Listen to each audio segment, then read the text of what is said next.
So welcome everyone, once again I acknowledge we're on unknown Nambri lands and pay my respects to elders past and present.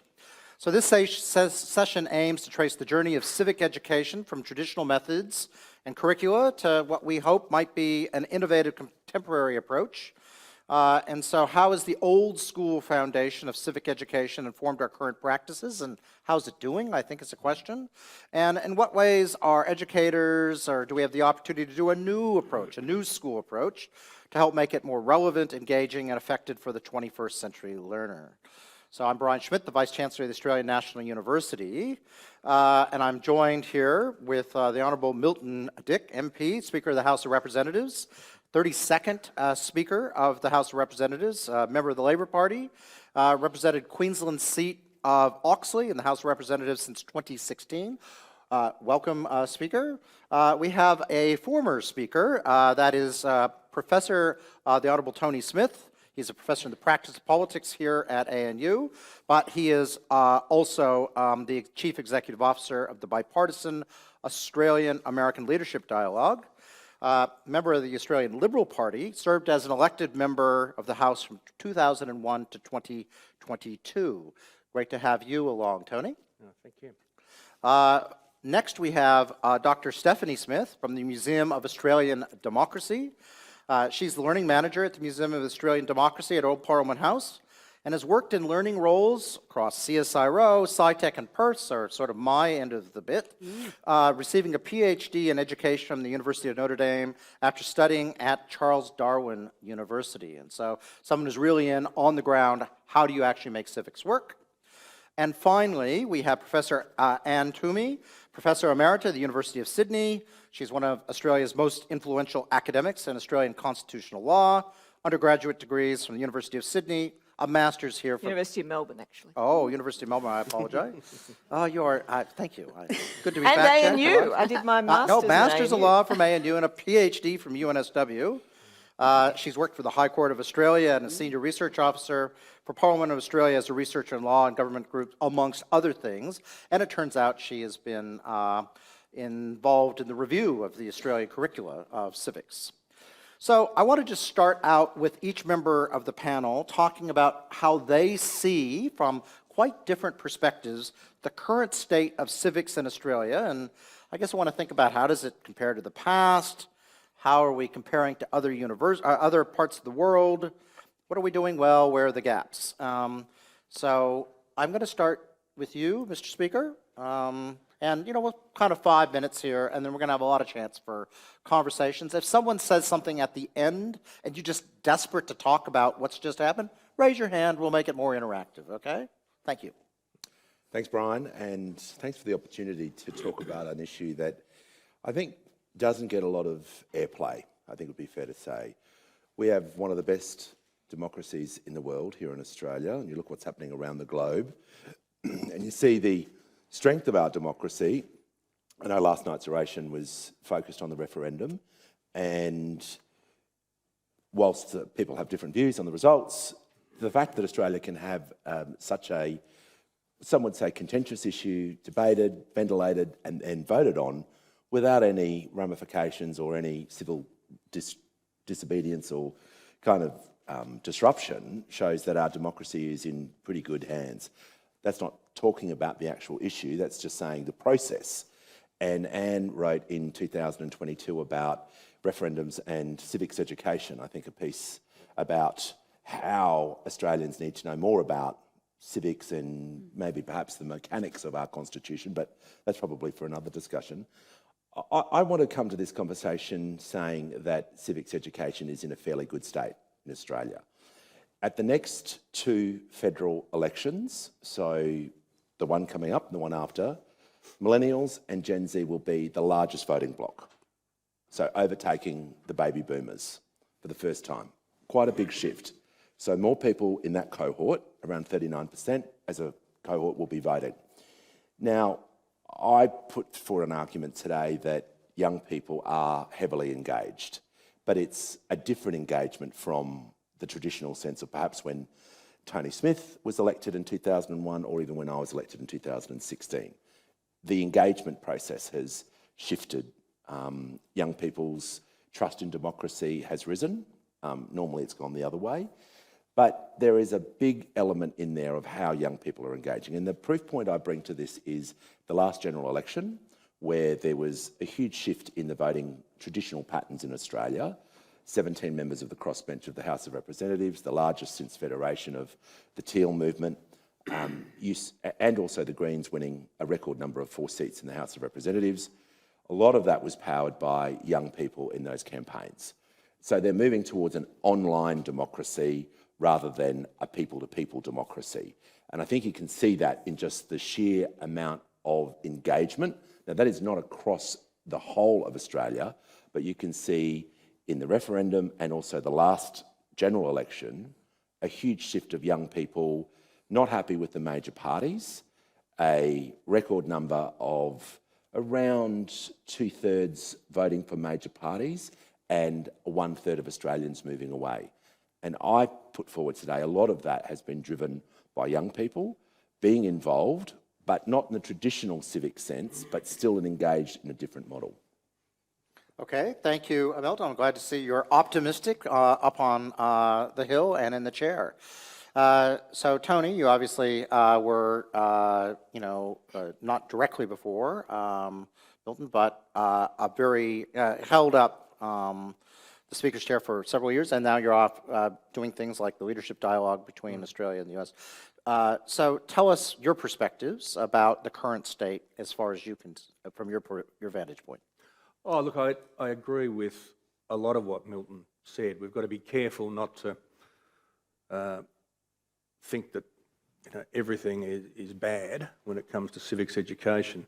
But having said that, I do worry about the engagement students have and how that occurs. So, a couple of observations. I mean, obviously, what are the points at which civics education takes place in schools? Now, we see a lot of this in Canberra.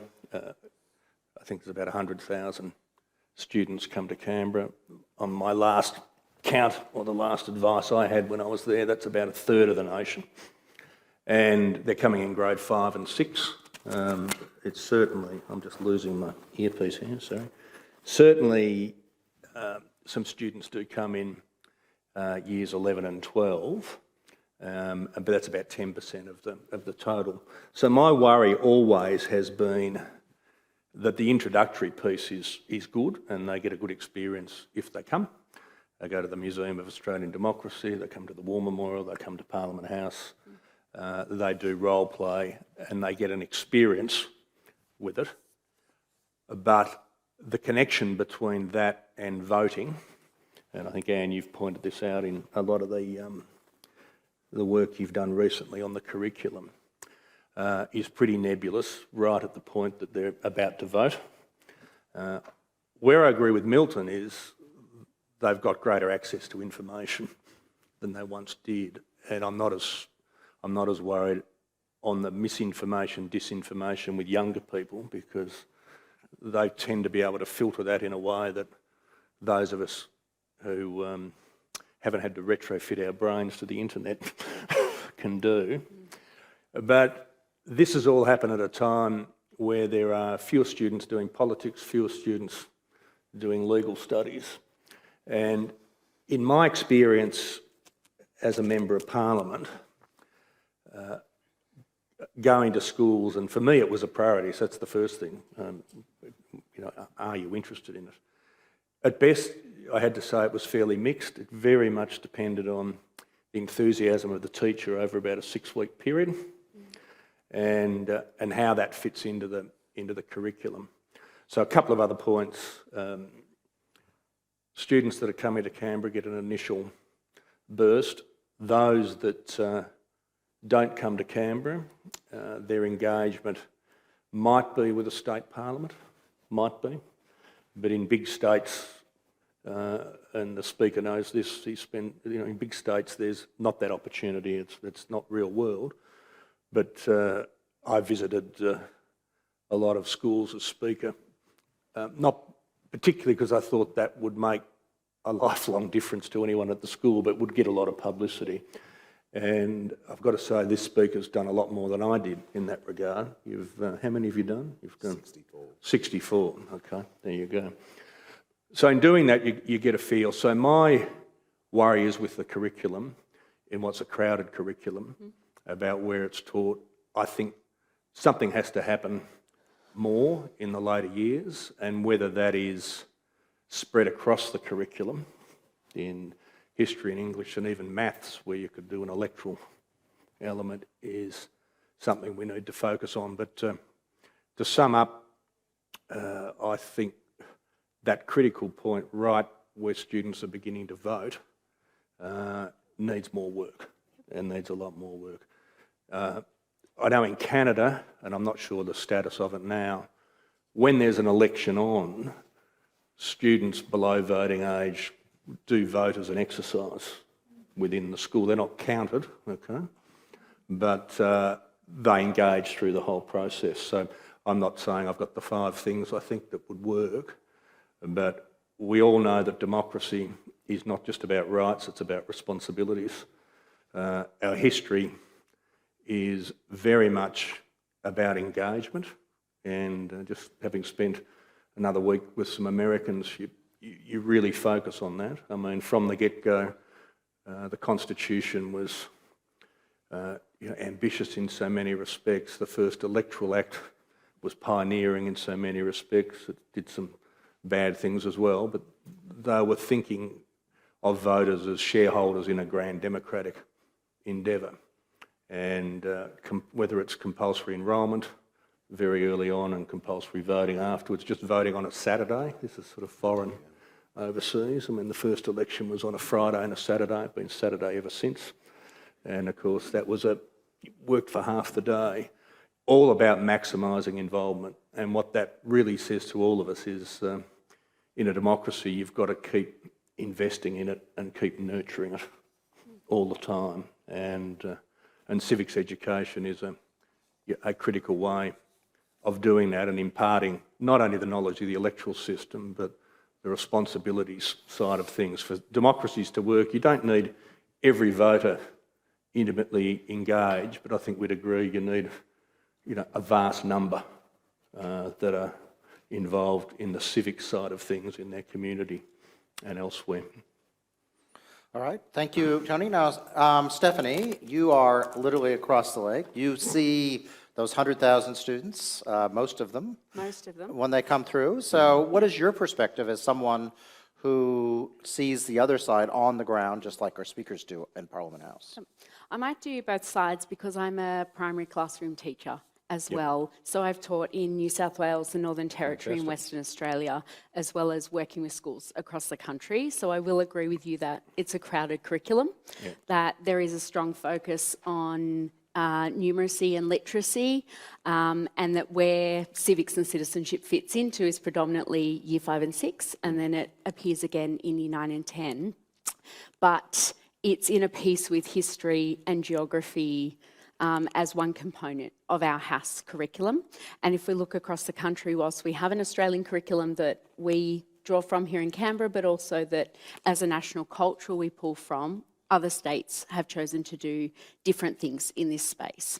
So it's tricky for teachers because they're tired at the moment. We've come out of COVID. It's a very different environment, the classroom.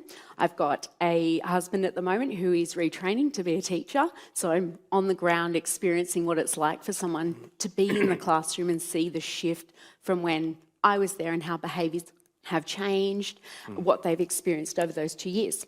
But what I'm seeing is the need to support teachers with better layering the curriculum. How do we include these experiences into what we're doing in history and mathematics so that it makes this beautiful sandwich of learning where we've got our general capabilities, our cross-curriculum priorities, and our key learning areas so that they're getting the fullest out of what they can be doing with students and better picking up on, citizenship skills and how we can better support our local communities and activities that they can do to better connect with each other and with those in their local area. From the perspective of the Museum of Australian Democracy, I wish I saw 100,000 I'm at 85,000. So you're giving me goals. I know they can take a few more. Up at Australian Parliament House, I'm restricted by a heritage building. But about 85% of those students that are coming are year 5 and 6. And then the other 15% is year 9 and 10. It's a lot trickier to travel when you're in high school, when you're choosing electives, when a teacher is arguing to be able to come to a camp in Canberra, compared to primary school where a teacher is managing the whole curriculum, that it's a rite of passage to come and visit Canberra. It's, you know, we saw that after COVID where families were coming with their children because they didn't want to miss on that key experience that is finishing up primary school and being able to visit all of our culturals and being able to have that civics experience. What we see with students is a big focus for us at the museum is on empowering their voice. We're able to balance our experience with Australian Parliament House and with being able to see where Parliament currently sits and being able to work with the Parliamentary Education Office and the APH front of house team. For my piece, it's where do our young people fit in our democracy? How do we make sure that their voice is heard? How do we give them those skills so that we are building them up? So that they're growing as citizens, so they're ready for those rights and responsibilities, as you mentioned, but also they're ready to take on the voting rights that they get, but looking at all the other ways that they can contribute. We talked a lot in the session before about kindness.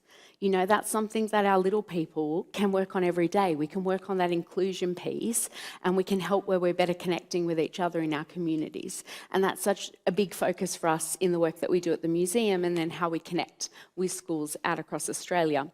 But I absolutely agree with you that in the secondary space, we've got not as many students that are doing civics and citizenship in year 9 and 10, and we're missing that key component of how do we support them when they hit year 11 and 12? How do we better make them ready to then be able to participate in their first election? You know, at MOAD, we were a super booth. We're a super booth for the federal election and for the referendum, and seeing people come in, seeing people that, you know, are civically engaged, like you say, Milton, that they, you know, they've enrolled. We've got our highest numbers of enrolments from electoral ed. They want to participate. They don't necessarily know how it works, but they want to be there and they want to do their civic duty.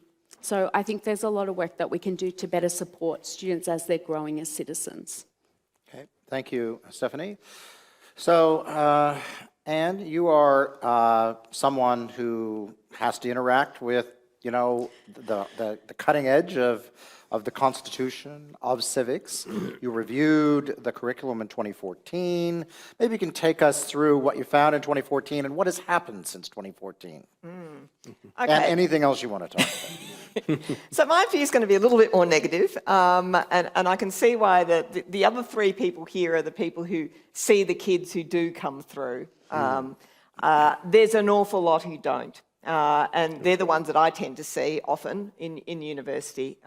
So when I teach, you know, kids at Sydney University, they should be some of the brightest kids in the nation who come to first year public law, who know nothing about our system of government, know nothing about elections. And you ask them, you know, what was your experience? Some of them will have had an experience of going to Canberra in year 5 and 6, but then they say they don't remember anything about that. Yeah, I mean, the problem with doing it in primary school is that honestly, by the time they reach the age of voting, all of that stuff is washed out of their mind.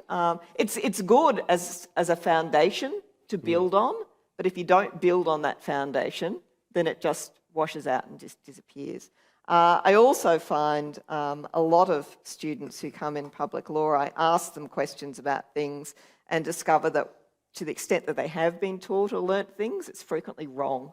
And I just have to say, okay, let's chuck all that out and start again. But that then makes me really worry about the rest of the community. Okay, so my view is that civics and citizenship is not taught well in Australia. There was a 2021 report from the Senate Legal and Con Committee called Nationhood, National Identity and Democracy, if anyone wants to look at it, and it raised a lot of the concerns about the failures in civic and citizenship teaching. First of all, because it's not taught as a dedicated subject. It's not treated seriously, either necessarily in schools or by students. So from a student's point of view, it's regarded as a blood subject and that's, not accessible and they don't need to care or they don't need to learn. It's not taught in a way that's embedded and built on through the curriculum. So you'll have a little bit here, and then there'll be a tiny bit that someone does in history, and someone else might do a bit in geography, and someone else might do a little bit over here. But you don't build up your knowledge in any consistent way, so you cannot get an overall picture of how the system of government works. I think that's really problematic. The lack of consistency in teaching, because you don't have expert teachers frequently, it's just somebody doing a side bit when they have no expertise in the area, often means that the teachers themselves are working on the basis of assumed knowledge that they've picked up from the media, often assumed knowledge that's wrong. So a lot of what gets taught in school is urban myth, because that's what people know, urban myths. I can't tell you the number of students I've had, for example, who think that Aboriginal people were treated by law as flora and fauna. That myth is so pervasive in Australian society. It's completely wrong. It never happened. There's no such statute. But, I'd find 70% of my class have been told that in school. And one of the reasons for that is that the textbooks that you get for civics and citizenship also contain stuff that's just terribly wrong. Every time I pick up one of them, I cringe. And you ask yourself, well, who writes the textbooks on civics and citizenship? And it's teachers, but it's teachers who don't actually have any training or professional learning in the area. It's just stuff they've picked up along the way. And that's why we just replicate urban myths in these textbooks, and we teach kids stuff that's wrong, and it's really disturbing. Most of the teachers who teach don't have any training in the subject at all and do not feel confident. They don't have adequate materials to teach from, and particularly they don't have modern materials to teach from. So, you go and look at what they're teaching, and to the extent that they're teaching anything, it's, the Tasmanian Dam case, the 1967 referendum, sometimes the communist referendum in 1951. They're not teaching things that are recent unless the teacher is doing the work themselves and establishing their own curriculum materials. But when they're doing that again, they're drawing from stuff they read on the internet, and it's not necessarily right. So there's an absolute dearth of... Except I might add, I should say here, there are some really good places that do have materials. So MOAD, Parliamentary Education Office. AEC. AEC is fantastic. Yep. Library. And I've actually developed a whole lot for CIFA, which still hasn't turned up because the Education Department's doing God knows what with it. But anyway, I'll come back to that. So there are some materials, but for the most part, the textbooks and whatever are dreadful. The curriculum itself, the national curriculum, is also, in my view, inadequate. So back in 2014, when I did the review, the most spectacular thing I discovered in looking at all the stuff they taught on civics and citizenship, actually they never mentioned the executive, Prime Minister, Cabinet, ministers, public servants, not there. How could you possibly know about the system of government if you'd never heard of the executive or what the role of the Prime Minister is or ministers? Now, that part did get fixed. That has got back into the curriculum, thank the Lord. So maybe someone paid attention to what I wrote in 2014, not enough. But they also miss out other really fundamental things, like, the whole system of government in relation to finance, taxes, what money's spent on, grants, the budget. All right, just missing. It's just not in there. So we've got a curriculum system that's, if you're relying on the national one, I might add, and many states don't rely on the national one, they have their own, which can be better or worse. But the thing is, whoever wrote I'm looking now at version 9 of the national curriculum for what it's worth. And I just want to say to you that whoever wrote it, again, were people who are unfamiliar with their subject matter. So they use strange terms that, as a matter of English, make sense, but they're not the terms that people in the field would use. So they talk about statutory law instead of statute law or statute. They talk about delegated law, whereas we would talk about delegated legislation. And every time they use those terms, you sort of know, okay, this is a person who's writing about this who actually isn't genuinely familiar with the area that they're writing on. And to finish this little rant here, I've got more stuff I can rant on, but let's just... I'm just going to read you a little bit from version 9 of the Australian curriculum. So this is one of the things you're supposed to be taught in year 9 about the court system. It refers to the key features of Australian court system. I might add, it's not a sentence because, heaven forbid, writing in sentences, you wouldn't do that in a curriculum document, but this is what it says. It says, locating information about the matters that some of the different courts and tribunals deal with and how they enact the law and resolve disputes and developing a summary for state jurisdiction and the federal jurisdiction. Okay, as a matter of language, it doesn't make any sense. Breaking traffic there. It's incoherent and they seem to think that courts enact law. Okay, sure, courts do make law through developing precedent and the common law, but they do not enact law. I mean, if this is what is actually in our approved national curriculum, do we have a problem? Yes, we do. Okay, curriculum is not good enough. All right, that's the short version of the rant. We can come back to more later. All right. Well, one thing about Anne is you have no doubt of what she thinks. So I think just a few key takeaways there.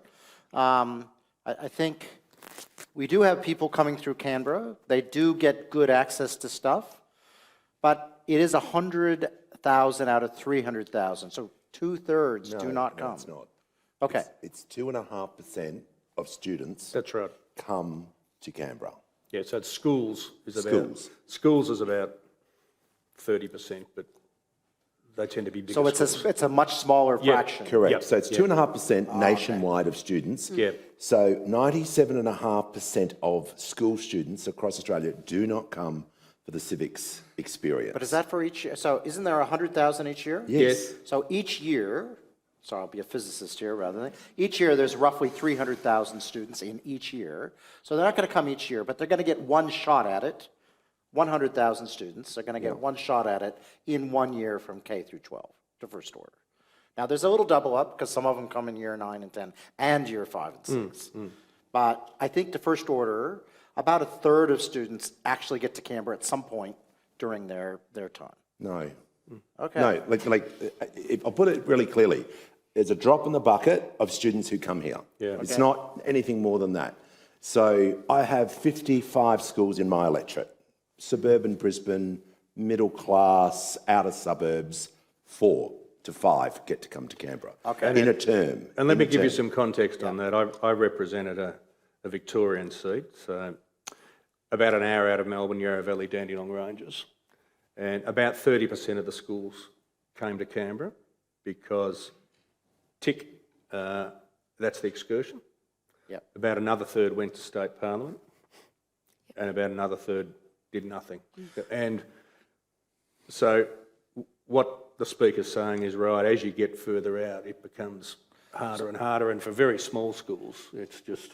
So the point that I was going to make Yeah. remains, and it sounds much worse than what I was going to say, is we cannot rely on the average Australian getting their civics education on Correct. a trip to Canberra. That's it. Because it doesn't happen, and it's not going to happen. The ones who get here get a great one, okay? The other one I think that we're hearing is it's right now, both from on-the-ground experience and then a review of the curriculum and seeing what's going on, there probably are some deficiencies in how civics is taught in our schools right now relative to certainly an ideal situation. And I can tell you, my own, growing up in the United States, you are indoctrinated in civics every year for good and for bad. There's indoctrination in what I would describe as an American myth, but there's also indoctrination in I really do understand how government works to first order. When I quizzed my own children, went through the system here in New South Wales and in Canberra, when I would talk civics questions, they were not even aware that they had been taught it. It had been embedded here and there. But, when I said, did you talk about how the parliament works? The answer was, nope. Never got that. Now, I'm sure they did, but it was done in a way where it just completely escaped them. And I would say that's pretty common for a lot of Australians. So we're going to start with Anne again, come back this way and talk about, okay, so what are the opportunities to improve? What are the things we should be doing? And, I'd like to think of low-hanging fruit, but we can also be quite idealistic. So what's the perfect world look like? Okay. Well, in terms of the more realistic side of things, the first thing is to get better materials and modern recent materials to teachers. So there needs to be a lot more work on that. So as I said, I did do some of that recently. It was through Constitution Education Fund Australia, and they got a grant from the Commonwealth Government to do it. So on the one side, that was good. On the other side, the experience was not so good. So here's my problem with it.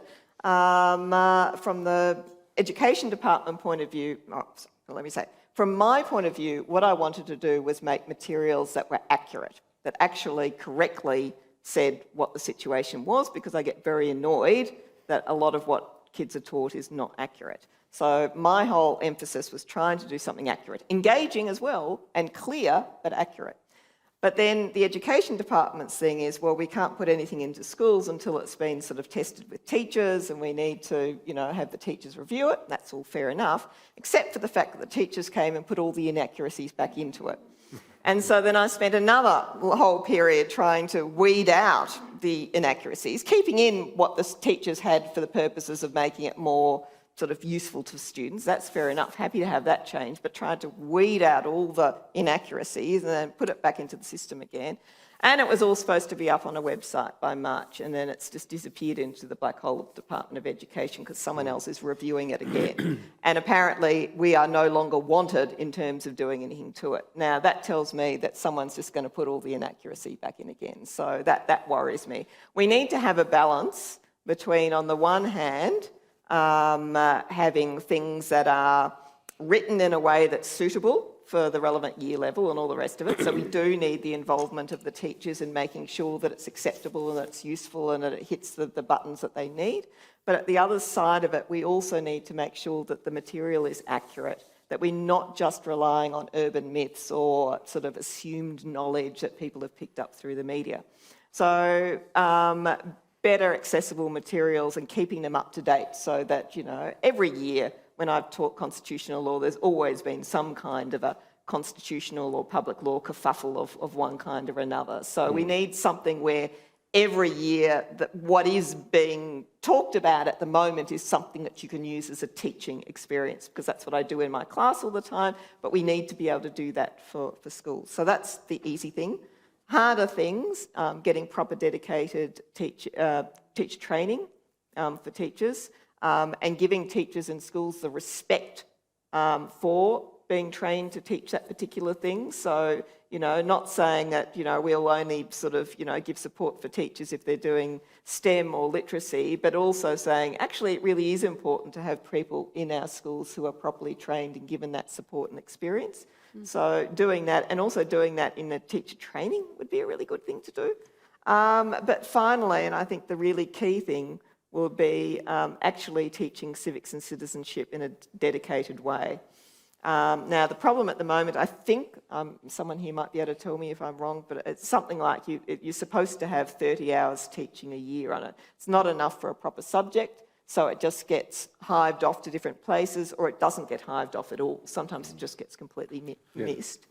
I should say, by the way, in terms of stats, the last National Assessment Program, Civics and Citizenship Assessment, said that only 38% of Years 10 students met proficiency levels in civics and citizenship. So, and it's been, basically going down for a long time. So statistically, we know that the students are not performing well on this. So maybe instead of saying, hodgepodge of little bits here and little bits there, maybe we need to concentrate those hours and say, okay, you're going to do an actual full year subject on it in year 9 or a full year subject on it in year 10 or something or other, and try and, you can still do your primary school stuff and your school trip to Canberra or whatever, but instead of doing tiny little bits and pieces all over the shop in years 7 and 8 and 9 and 10, try and concentrate it into an actual thing where you actually get properly assessed, you take it seriously, it's not regarded as a bludge subject, and you're taught by someone who actually knows what they're doing. That would be the ideal. Okay, thank you. Some good constructive bits, and I'm guessing we will see a conversation article when the Department of Education puts out a bunch of inaccuracies. Interesting, the same thing happens in the science curriculum too. Okay. Yeah, same thing where people come in and say, no, but we got to be able to tell a story. And so we're going to tell a story which is wrong. And you're like, great analogy, not correct. Can we please take that out? And it keeps coming in. Yeah. And we see the same thing. Astronomy is cosmology, my area, is wickedly complicated that way. But bad stuff gets put in. So it's not just you who's been this.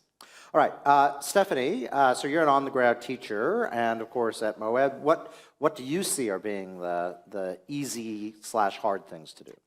I think some of the easy wins are coming from the culturals, utilising our skills and knowledge to be able to create those resources. So better being able to work together and collaborate when you've got the Parliamentary Education Office here, you've got next door the Electoral Education Centre, the National Library are doing fantastic work, the National Archives.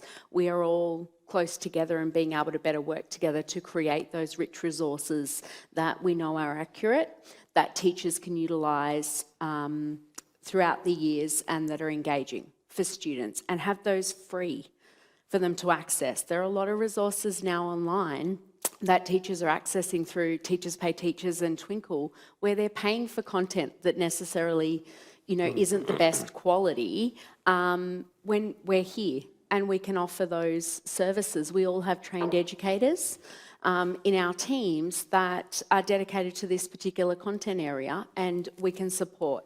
Some of the other easy wins, and I didn't mention this earlier, is besides on-site, we do a lot of digital work now. And I know that technology is not accessible across the country to all, but there's probably about 50,000 students that we've connected with in this financial year through digital events. Some of those are one-on-one sessions, so we're starting to pick up more of the schools, and we find that the same with the Parliamentary Education Office, that a lot of us in Canberra are very well set up with digital studios to be able to reach out to those schools. Something that has worked really well for us, and I like to hide, unlike what you say, Brian, I like to hide those civics vegetables in other experiences for teachers. So we do a lot of work around picture books. So we do a lot of events tapping into other age groups to be able to talk about civics and citizenship. So we're picking up preschools right up to year 12 for these experiences, and we're not just focused on year 5 and 6 where it mainly sits in the curriculum. So I'm finding that's been really useful. Another thing that we've done, and this is my moment to share part of work on a book. I recently released with Philip Bunting, who is one of Australia's leading children's authors, a book on democracy. So looking at other ways that we can connect with young people and families to be able to share this information. And now we're looking at one on media literacy as well, because whilst they are engaged online, media literacy does not fit well in the curriculum. It is not something that we can see from this and from the teachers aren't fluent and they're not fact-checking their information. We need to be able to give those skills to students so they're finding that mis and disinformation. They're looking at where they're finding information, and so that's not well embedded in the curriculum. So that's something else we're looking at so that they can make sure they're finding accurate information, so that we can make sure that, when they're looking up how to vote in their first federal election, they know the places, they know the right organisations to be able to go to and fact check, rather than necessarily reading someone's opinion on social media. I think longer term, I think Anne's right that we need to invest in our teachers, that we need to have, it fits into undergraduate a lot more, Haas, than it does fit into a master's program. It's often skipped over in favour of numeracy and literacy subjects, and it's one little component of how we'll deal with history and geography. And I think that we need to better invest in that so that we're supporting all of our teachers on the ground with their knowledge, because they'll cover different subject areas, so you might teach kindergarten in your first year, but you're going to end up in stage 3 in year 5 and 6 at some point. And in high school, we're so understaffed that you may be an English trained teacher, but you could end up teaching history and civics as well in there. And where do you get your information? How do you make sure your facts are all accurate? So I think there's a fair bit of work to be done, but I think that we can do that together. Okay, thank you very much. Tony. Yeah, well, just reflecting on all of that, I agree with a lot of that. But if we just go back a step to, the importance of civics education. So we've spoken about what happens in the classroom, what happens with groups that have some engagement, be it with a federal or a state parliament. The engagement is valuable, but as the speaker pointed out, it's not the vast bulk of students. Although I would say when they are engaged, that tends, in my experience, to trigger 6 weeks of intense civics education in the school, either before or after. So that's another byproduct that's just worth mentioning. But in terms of what we are as a democracy, a representative democracy, younger people about to vote knowing that they're voting for a representative in the House of Representatives who will be there for 3 years and weigh the issues, not directly voting for a Prime Minister, what the Senate is and what their weight of choices. All of that we've focused on, but I agree with Anne. I mean, if we are saying this is something that's foundational, and certainly that's what I think all of us in this room believe, and that secondary school is really about preparing students for adulthood in so many ways. I think we need to convey that civics and citizenship, or democracy, is more about just voting every 3 years, as important as that is. It's also about how government will affect your lives, whether you're going to be a teacher, a doctor, a scientist, a tradie, in every way, shape and form. So if we believe that, you've got to have a dedicated course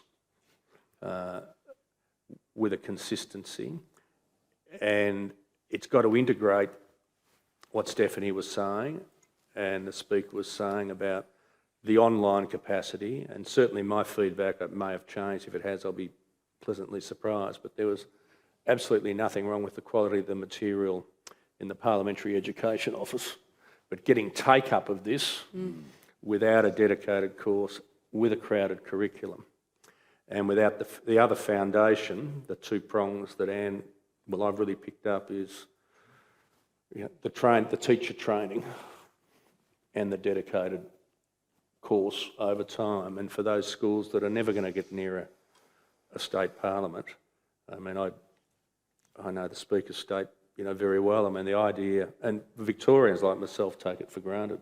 I mean, going to state parliament's relatively easy. I mean, there's a bus drive that for most schools wouldn't be more than, 2 or 3 hours. But the idea in the middle of Queensland saying you're going to Canberra, let alone the state parliament, this is just fantasy land. And so we are going to need to embrace, the online sorts of things, but in a very formal way, so that there's an equality of what's taught across the board. And it'll take some time. I mean, obviously, step one, and I'll stop here, is getting what's being taught right. That's the first thing. And then teaching the teachers. But I'll finish on this point, and I wrote a little bit about this just because I was wound up about civics and citizenship during the referendum. I mean, if we accept that things are deficient, which I think we do because we want better, we wouldn't be here. We're not all here saying everything's perfect.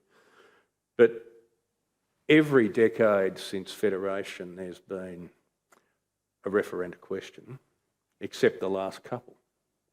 So even though Alfred Deakin said he thought they'd be rare, they had quite a few early, didn't they? And 23 in the first 50 years. there you go. And sometimes in a decade there's been one, sometimes there's been a couple.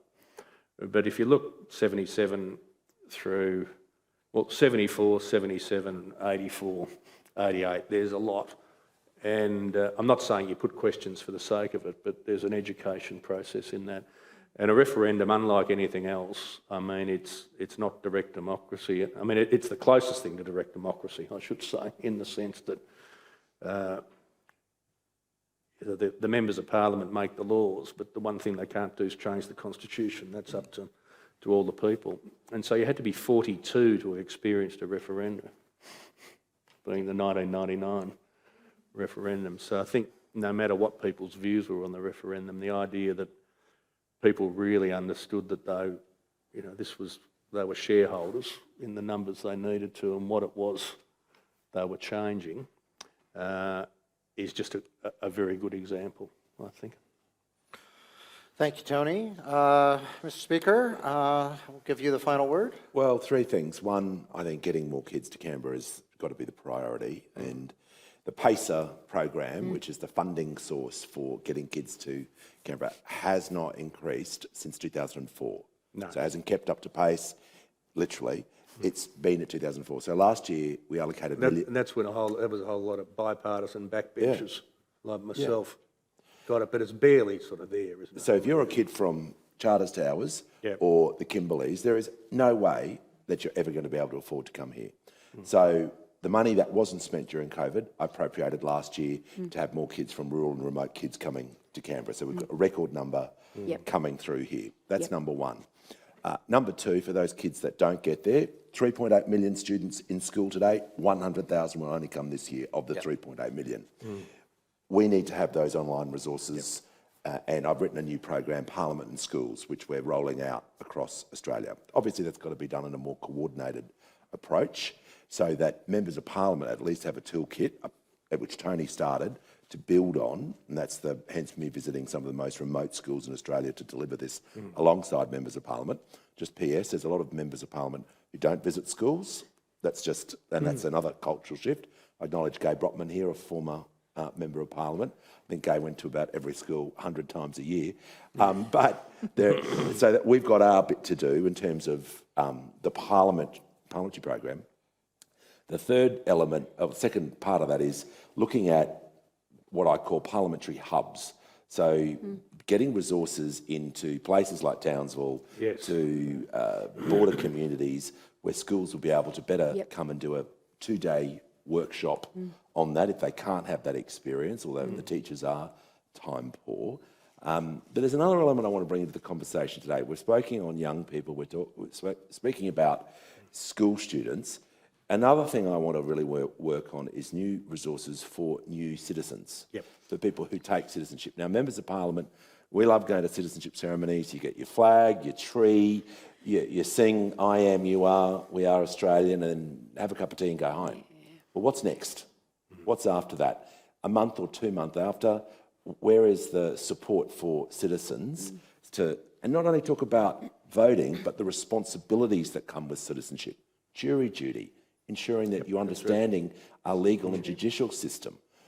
We talk about citizenship through the prism of voting or elections, but there is so much more as part of being a good, active citizen that we need to build on. So I'm looking at resource kits for members of Parliament to then, when they're engaging with new citizens, that they empower them.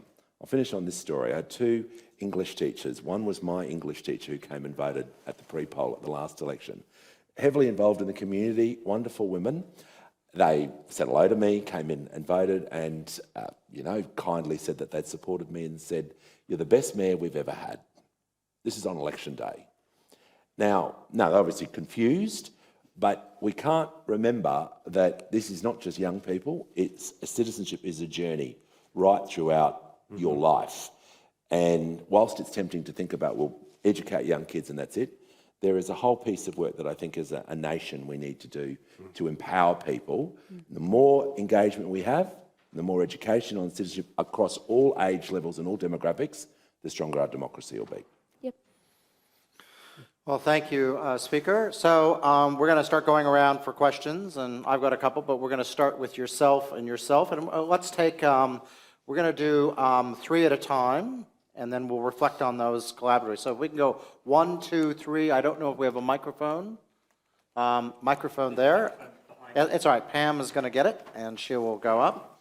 While we're getting that, I'm going to just ask a question. I mean, we talk about new ways, so schools are important, but are there ways to embed it into society? And so in the United States, when I was a kid, I learned civics through a program done by ABC, which was a private broadcaster, which went through civics. And we had classics that everyone my age knows, such as I'm Just a Bill. And I can sing I'm Just a Bill, and it talks about the whole way a bill goes through Congress. Yes, absolutely. And we also have the preamble, so I can sing you the preamble of the United States Constitution right now, as can literally every person in the United States who's 55 years old. So that just went through and got an entire generation. Now, that's not going to work the same now, but can we embed it, I guess, into the public in other ways, so you get all these other bits. The West Wing, as a TV show, is kind of explains at least a bit, but one could make it maybe a little more constructive. We do have a public broadcaster who could presumably be convinced to do civic things or SBS. I don't know, just a thought. Any ideas around that? Or is it hopeless? Australians too cynical. Okay, Anne? Well, I'll start. I mean, I think the ABC did do quite a good one with Annabelle Crabb, didn't they? Yeah, they did. Doing Yeah. in Parliament. So About the House, there's a yeah. question about how you expose people to it, but I mean, Annabelle did a fantastic job at that. So there is a bit around. I mean, I decided to a year ago, I started my own YouTube channel, believe it or not, called The Constitutional Clarion, for anyone who wants to watch it.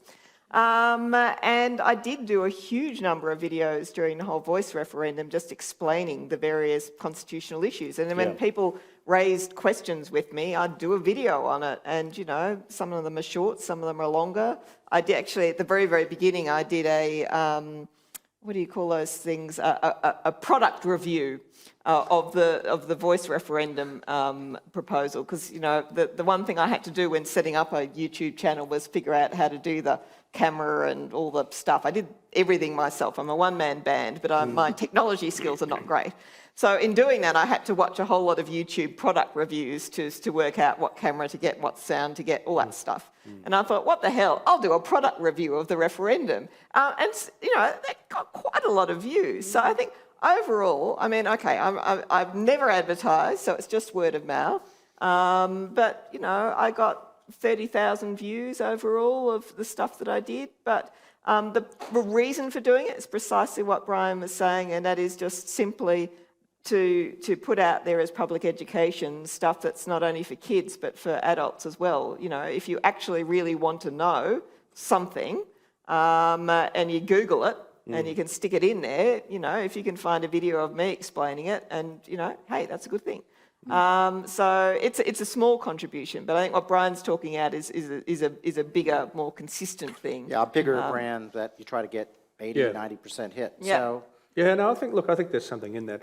I mean, what I'm thinking as you say that, Brian, is if we look at civics education, everything we've spoken about, and we accept the proposition that this isn't new, this has been a problem for a long time, we've just over time,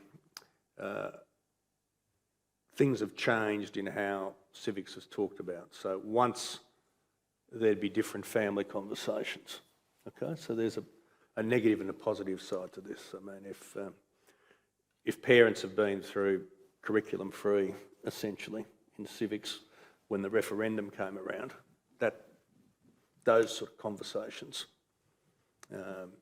wouldn't have happened as much. On the flip side, the capacity to convey material in a modern digital way, as both Stephanie and the speaker talked about, is there. And I think that certainly it's not going to be the only thing, but I think you need a number of things.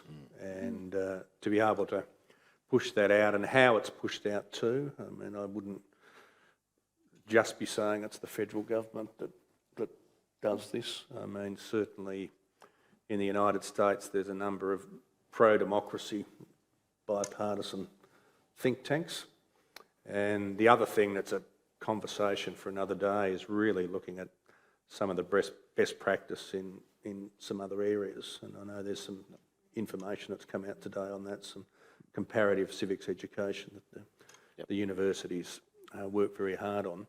So, and I know in the United States, I'm not directly familiar, but some states do amazingly well, and they've done so in the last 10 years after recognising a problem, and they're not they're not the most well-to-do states either. And then I think to look at how they actually disseminate that.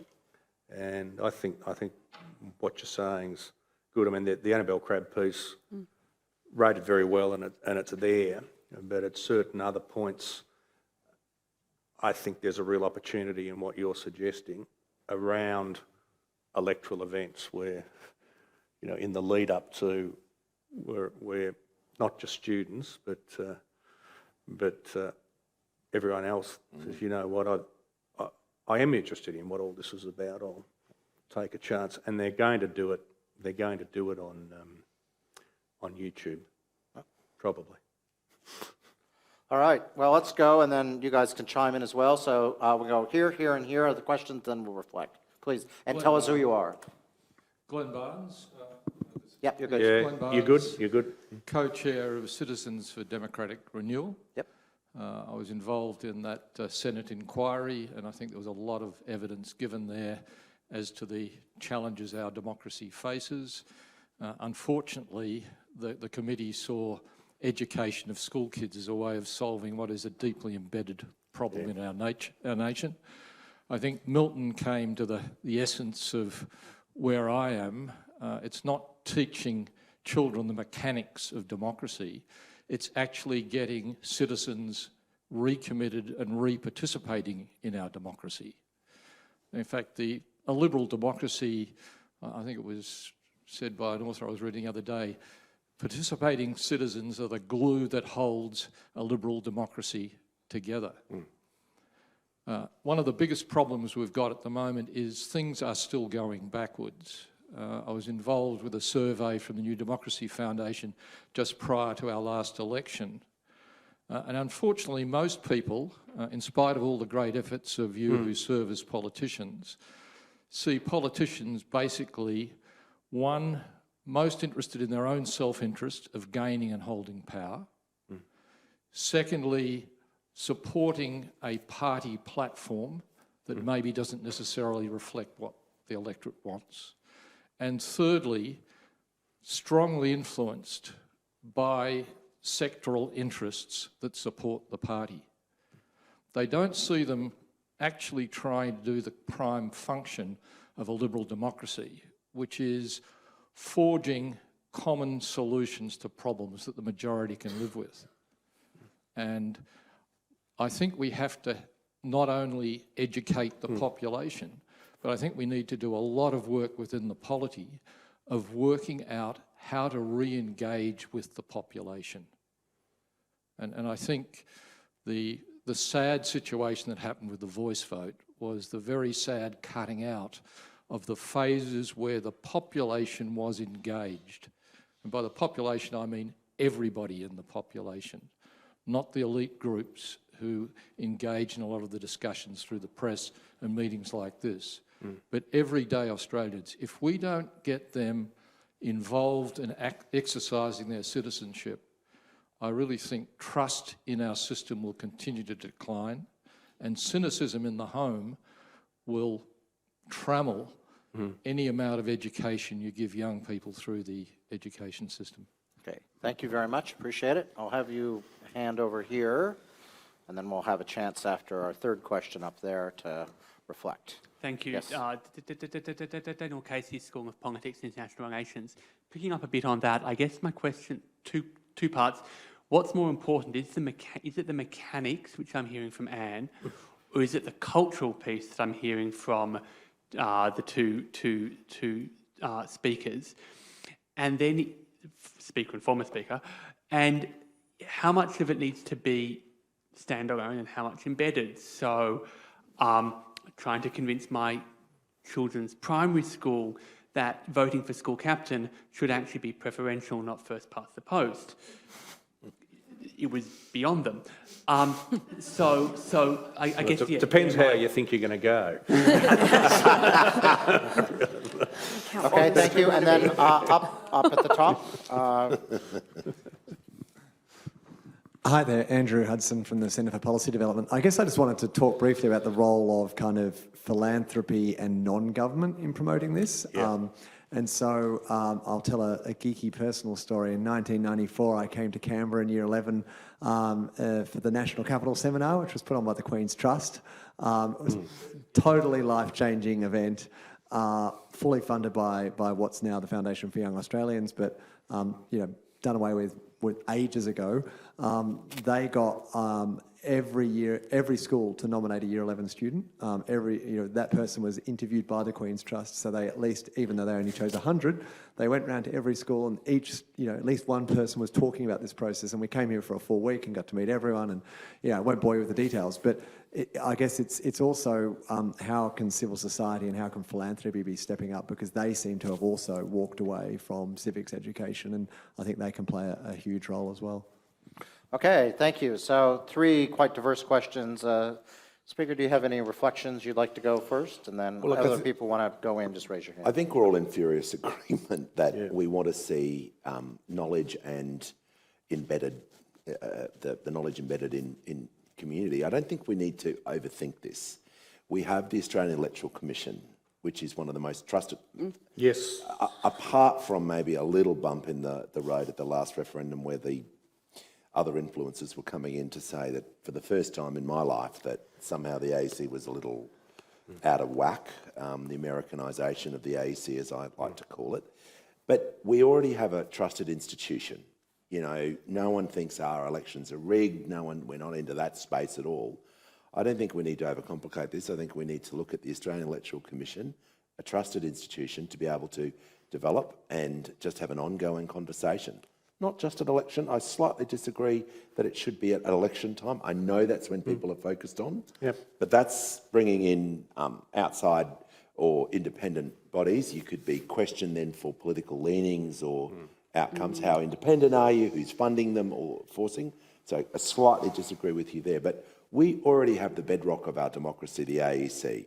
And I think if we can empower them to do a lot more work, also with the curriculum piece, with an ongoing education rolling program for over 3 years to improve the citizen engagement process.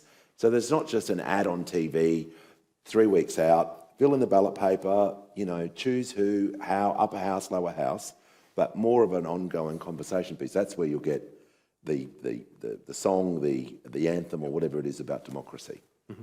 Okay, good. Other reflections from our 3 questions here? Can I pick up on something from the AEC? I'm really intrigued to see their feedback and their evaluation post-referendum. When I saw them on Friday, we have an exhibition in the Museum of Australian Democracy for the AEC, and I was next door in their electoral education centre. But they talked about the fact that this time around they tried disseminating accurate information that was unbranded. So not having the AEC on it, but allowing citizens to be able to pick up accurate content to be able to share in a way that they wanted, knowing that they would use it for one particular side, but making sure it was there and available without their logos on it.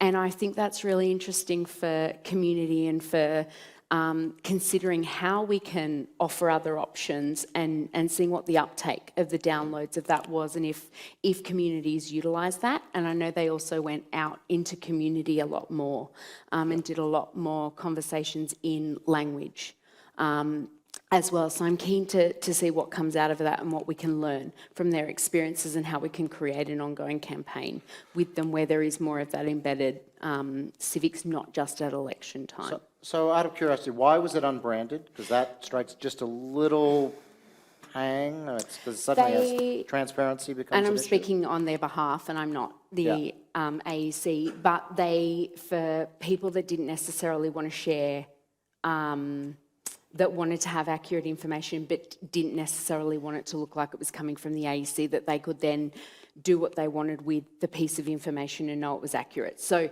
because we're all public institutions and we can't support a side, so being able to take a pamphlet but knowing they might have used it for the yes campaign or a no campaign, it's not branded as an AEC resource that then calls us into an issue.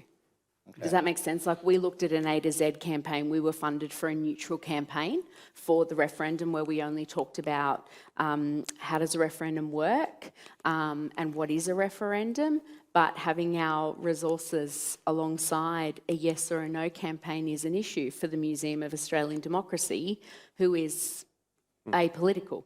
So I think it's the same thing. They wanted to make sure that there were accurate resources out there that people could utilise to be able to talk about their side of the campaign, but it wasn't associated in branding terms with the AEC. Yeah, I mean, I will just say I'm uncomfortable with that because of transparency and, you know, we tried to put stuff out, but we branded it and said, this is our view. It's ultimately a view. And if the AEC is saying this is thing, I think there has to be accountability there, but that would be, that sounds dangerous to me. If people want to take the AEC stuff on a yes campaign, that's their bit. AEC is, well, it's just what we put out. It's for everyone It to is, use. and it's accurate information, like knowing that in the piece. I might just do a bit of a whip around on the three quickly. So absolutely know where you're coming from. That Senate report I haven't looked at in detail, but when I chaired the Electoral Matters Committee just before I was Speaker, we started a civics education inquiry, which lapsed, but we did have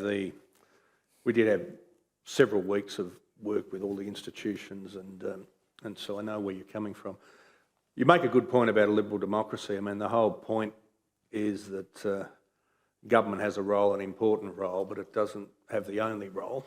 And the flip side of that is civic engagement at so many levels. So I know where you're coming from. It's interesting. I'm not as pessimistic on it, I suppose, as a lot of people, because certainly civic endeavour is there in times of crisis in Australia. That's the one thing we'd all agree on, be a natural disaster or that sort of thing. I mean, communities instinctively come together. But to go to the point about like-minded on policy, it's always been hotly contested, and so it should be. And I used to say this as Speaker, and the current Speaker knows that a lot of people say, well, Parliament's, you know, it's as aggressive as it's ever been. I don't subscribe to that, because the old pages of Hansard don't dance out at you on YouTube. And the current Speaker knows that we just got to resist this idea that everything was perfect. As much as there was enthusiasm at the time of Federation, and it took 10 years, I mean, I think, Anne, the turnout was 50% or 55%. And the poor old Speaker, we look at his portrait every day. I mean, he almost copped a dissent motion on the afternoon of the first day because he upset someone.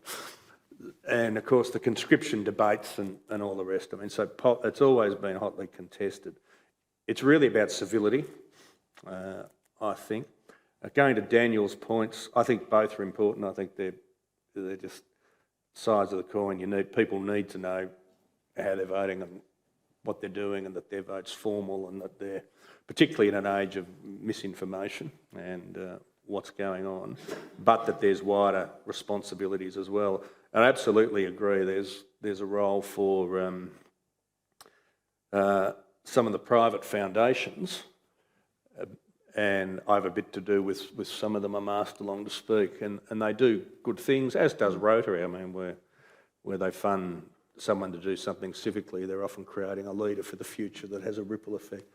But I think there's another piece and another time, and certainly the Vice-Chancellor knows where I'm coming from here, about them partnering with universities in a good way, so that there's just not 100 messages out there, and they're actually leveraging a lot of the expertise. You're seeing, you know, the Anns and the Stephanies are actually leveraging that in a way. And certainly, I mean, the Speaker makes a good point. I'll finish on this point about the Electoral Commission. When I say to my American work colleagues and friends that we've got a national independent electoral commission, right, that is funded, and that the boundaries aren't drawn for federal electorates by state parliaments, that they're drawn in an independent way, they just find this unbelievable. And that's something that's precious, that the Parliament created in the 80s, really, under Kim Beazley, when it all really started. So, that's a strength. Compulsory voting is a strength because you're not pitching to get the vote out.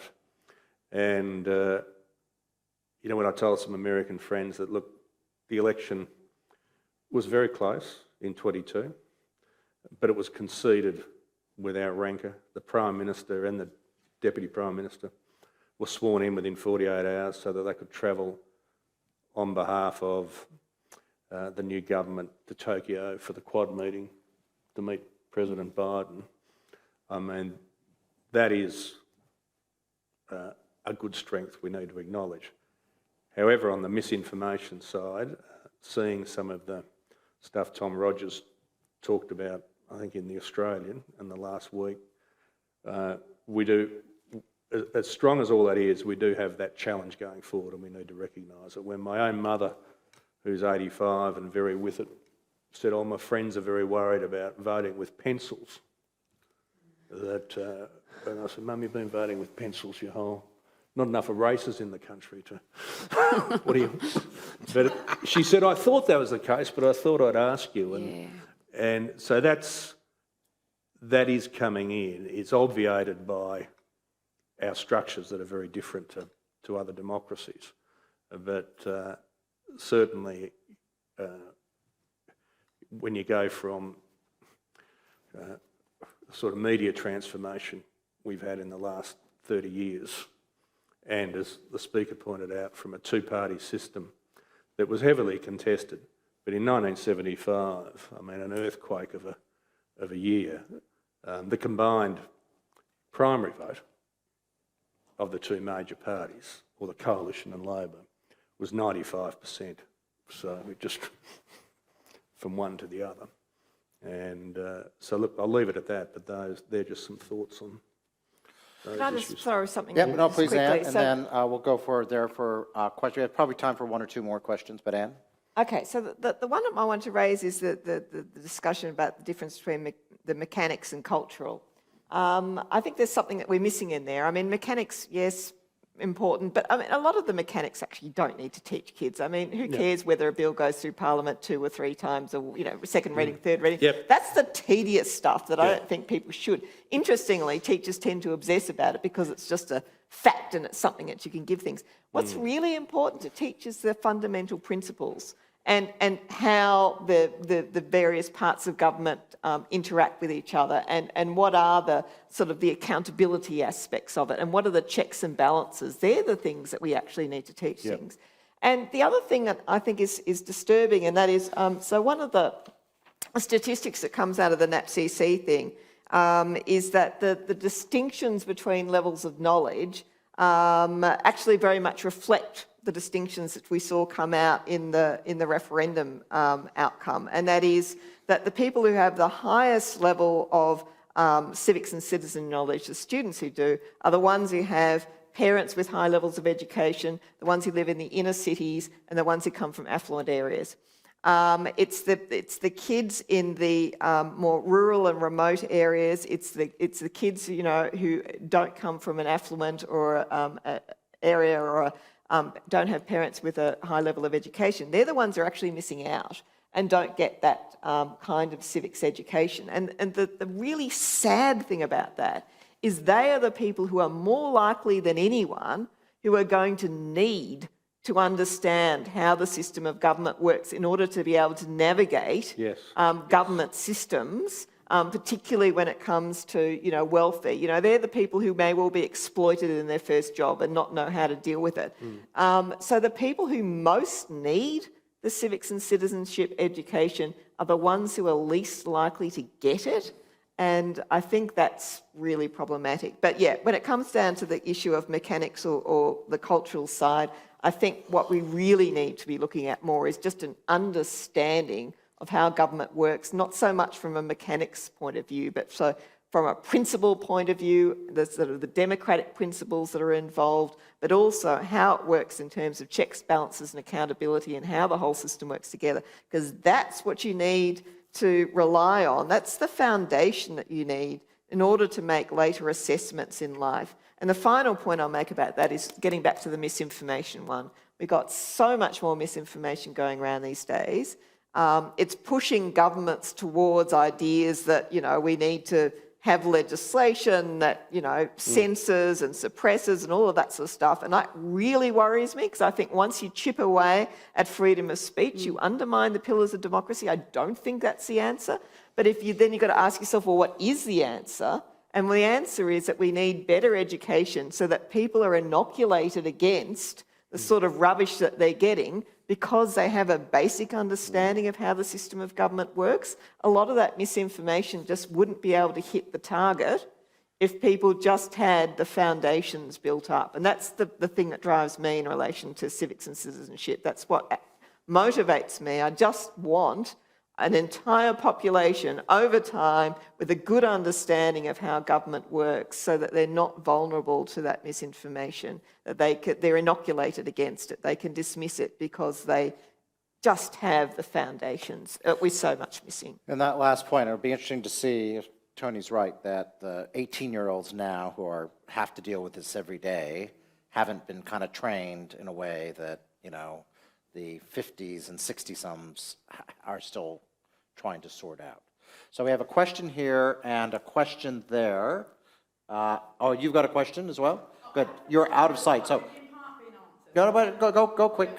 Go quick, and then so we're going to go to these three, and then we're going to have a final stanza on this and anything else you want to say.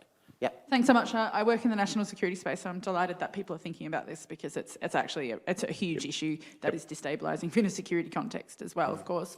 So I just had two questions. One is whether any of the panel had any thoughts as to whether, if Australia had a constitutional or other charter of rights, whether it might mean more to the people, because rather than our constitutional system being quite a dry and accessible one, it's something that tangibly speaks to them. And the reason I ask that is because I'm sure you're familiar with the survey a few years ago where 60% of respondents thought Australia did have a Bill of Rights, and when asked to provide examples of rights they had, they said stuff like pleading the Fifth. So they're not getting civics education from ABC shows or YouTube's channels, they're getting it from American popular television. And I wonder if that speaks to the imagination at all. And then my second question is following up on Anne's point around, is it the content of civics literacy that is now most important, or is it a digital literacy / research literacy in that they know how to find out? Not so much the content, but you could distinguish a reliable from an unreliable source, which worries me that the AEC didn't put their label on it, to be honest, because how are you supposed to distinguish your sources then? But and also just to say, I've taught Australian constitutional, I used to be in a law school, taught Australian constitutional law 27 times, and I completely agree with Anne. They come knowing nothing, and a lot of what they do is incorrect. And these are students getting into law school, let alone everybody else. So I'm really glad you're all thinking about it. Thank you. We'll go here. My question actually sort of relates around how do you get people engaged in the great informational resources you're talking about. When you come at it from that perspective, we're thinking about it's an information deficit problem. But it sounds like from what Anne has shared with us is that we've actually got massive misconceptions that need to be corrected. So how do you compete in this attentional information environment that we're in?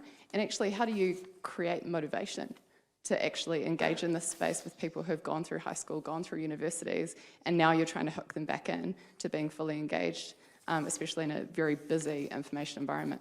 Great. Thank you. And then finally over here.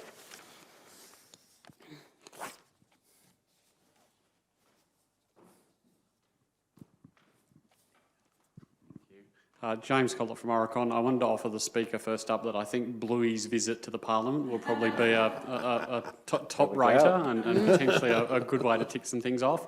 But it builds on Anne's comments and a couple of the other questions. The question I had is, with a number of international actors, with things like the Sovereign Citizens Movement and a whole bunch of people pushing out information coming from various agendas, does that significantly increase kind of the burning platform here? Does it significantly increase the risk and therefore the importance that we get this right? And does it actually compress the timeframes? Because otherwise we risk running into a whole bunch of people who think they know something and it's been cemented and solidified, and they're going to be much more resistant to good quality information after they've already feel like they've made up their mind. All right, thank you. Those are three great questions to end up, and I'm just going to, on this one of my little things that I was going to say is that, with The Voice, I took the opportunity to read the Constitution, and I was confused because I was thinking I was not reading the Constitution. I must have the wrong document. So my provocative question is, does Australia just need to rewrite its Constitution? Doesn't mean change it, but rewrite it to make it accessible, because it is dreadful read right now. Yeah, anyway, so that's my provocation. So we're going to go, and we're going to start with you on those three things and any final things you want to say, and we'll wind this session up. Okay, all right. Well, while I completely agree with you that the Constitution is not inspiring reading, I tried as a responsible student when I was year 9. I thought, I'll go to the library, I'll read the Constitution. Boy, was I disappointed. Clearly, it didn't stop me becoming a constitutional lawyer, but I mean, it's similar to reading a washing machine manual. I mean, that's really what it is. It's nuts and bolts. But I have come to appreciate its boring nuts and bolts-ishness, as opposed to the American Constitution. And the reason why is that once you start sticking in the poetry and the rights, etc., then you do open it up to all sorts of potential interpretations that go in directions that you don't necessarily want. I mean, if you just think of the right to bear arms, for example, it can lead you down paths that you don't necessarily want to go. So yes, while rewriting the Constitution to make it more accessible and also by including rights, etc., it would more likely excite the imagination of people and probably make them more involved. It does create significant risks from a legal point of view. Think how much more interesting your job would be. Well, that's also true, but I just have some reluctance about that.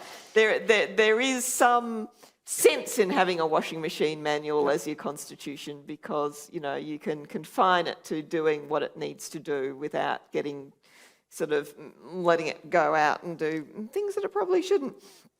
The other point I just want to mention is the sovereign citizens one, which is really very concerning, because that sort of stuff that we just thought was sort of, out on the fringe has actually grown enormously.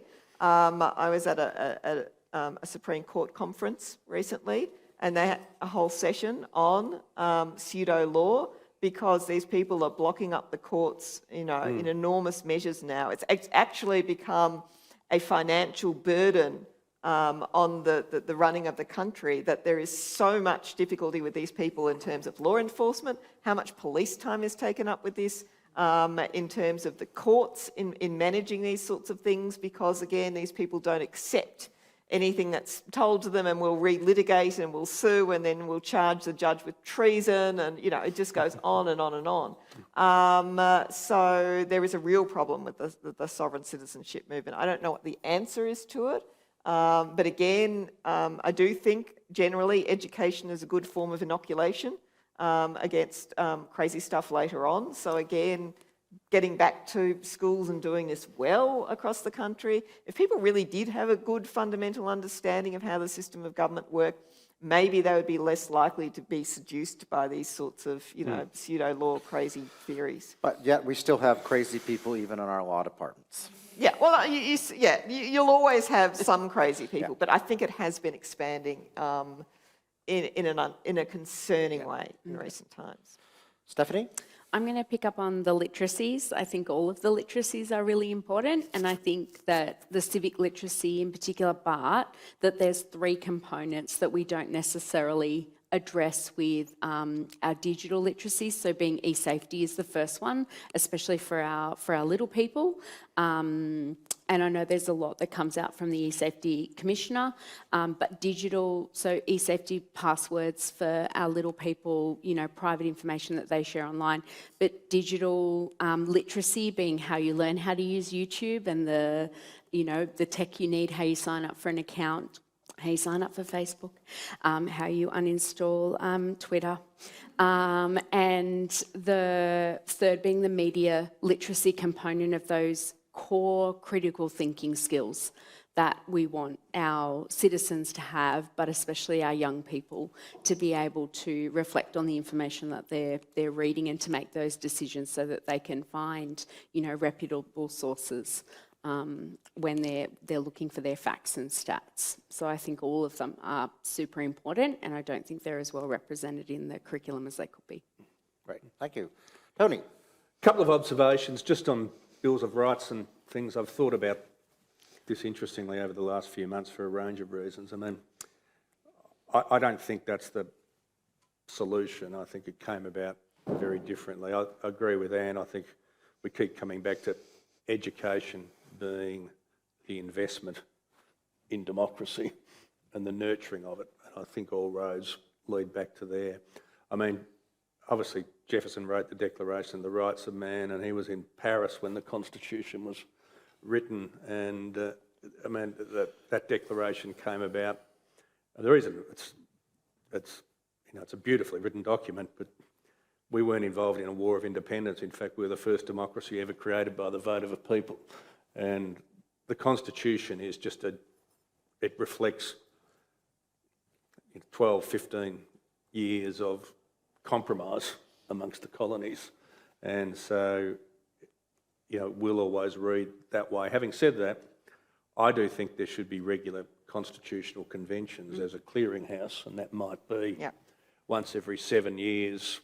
A lot of people say 10. I'd prefer 7 being a couple of terms of the Parliament, on the basis that some things take a long time, and that certainly this idea that the Constitution was set in stone and should never be changed is complete nonsense. I mean, the change mechanism wouldn't be there. And if you look at the Constitutional Convention debates, they looked at America, didn't they, Anne? And they said it's too hard. You need a 2/3 majority of the Congress.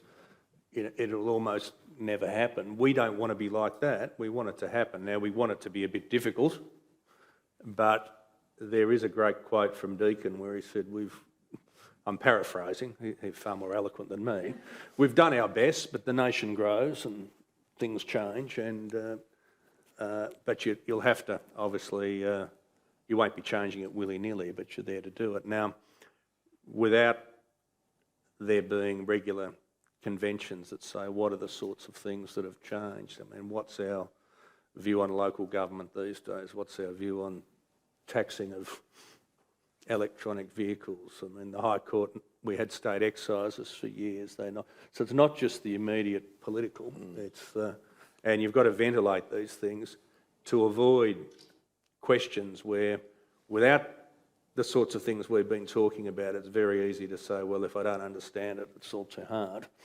And so that's something. And the form of those, I'm pretty relaxed about how it could. Anything would be better, I think. I like the idea of the Constitutional Convention. Maybe that's something the National University can convene to make sure it actually happens on a regular basis. Well, that's the serious idea, point. Brian. I mean, you can. You don't have to have an elected one. You can invite. No, indeed. 2 months, Graham.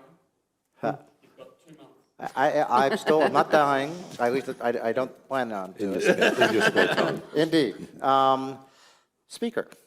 Just want to come back to the question around accessibility and getting that information. So 38.4% of Gen Z and millennials is the population that we're dealing with.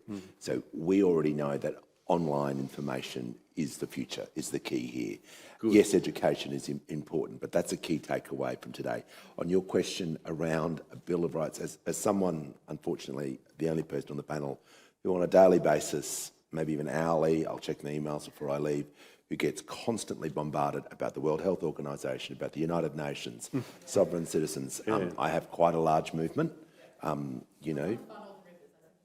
Okay, so the thought of even having that conversation after just what the country's been doing, the email traffic that I've witnessed over the last 6 to 12 months in one office in Australia, unfortunately terrifies me if we were to even have that conversation. However, a constitutional refresh where, 5 years, 7 years, 10 years, yearly, whatever works, to have that conversation in Australia. So when we have these debates in years to come, if we have them in years to come, there won't be that question of, well, I don't know everything about it, so I'm going to make my decision on that. Changes that conversation. So it's a useful thing to have about civics education, but it's not just, as I started my point and finished on this point, not just about one demographic in Australia, it's a conversation our whole nation has to have to improve citizen participatory And just very democracy. briefly, now that I've been thinking, I mean, Anne, I think it was the case did they have a Royal Commission into the Constitution in about 29 around there. Yeah, and so that openness was based on let's have a look at it. Yeah, they've sort of done that regularly. They did the one in 1929. There was a parliamentary one in the 1950s. Yeah. There was another one in the 1970s, and then the 1988 Constitutional Commission. So they have popped up from time to time. But again, there's been that big dearth in between. You know, everything sort of stopped around late 1980s. And can I just give a shout out for our current parliament? You'd expect me to defend our parliament.